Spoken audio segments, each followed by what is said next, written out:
Hi, kindergarten. Yesterday you were learning from that video of Douglas Talks how God gave us free will, right?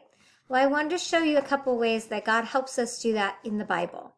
So God gave us free will. That means He lets us make all our own decisions. We're not robots. He lets us decide what we're going to do. Whether we want to love Him or turn away from Him, we get to do all that all by ourselves. And so it's up to us to make good decisions, not bad ones, to make right decisions, not wrong ones. Right decisions show love for other people and they follow what Jesus asked us to do.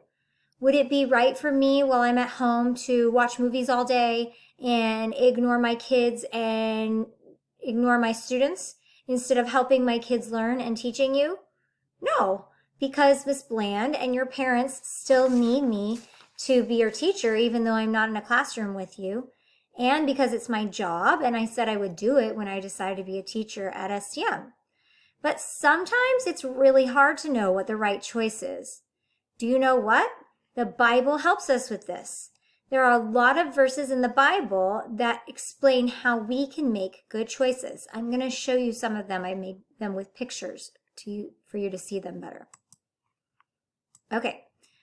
So this one says, but if any of you lack wisdom, you should pray to God, who will give it to you, because God gives generously and graciously to all. So the Bible reminds us in that verse that if we don't know what to do, we can always pray, and God will tell us the right way to go if we listen. That is from the book of James in the New Testament. Okay, the next one says, call to me and I will answer you.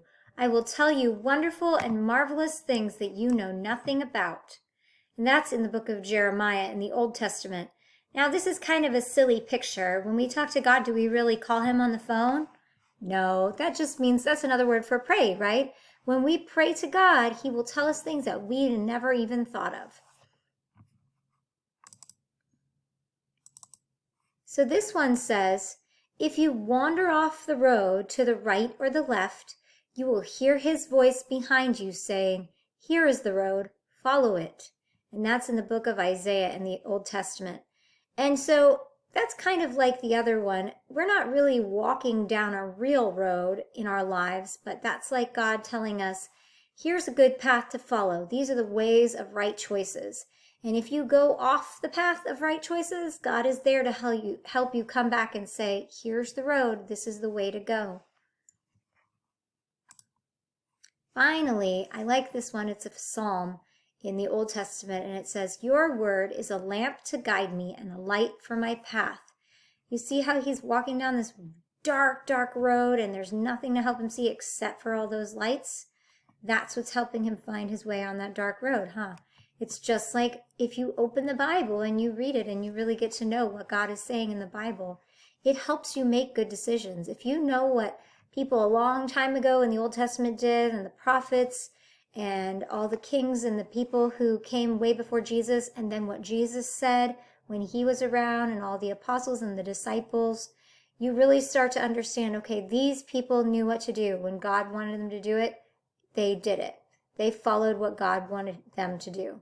So if you read the Bible and you start to really think about those stories in there and understand those people, you'll know what to do when you have a hard decision to make.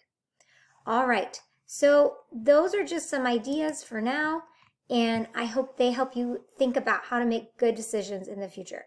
I will see you later, kindergarten. Bye.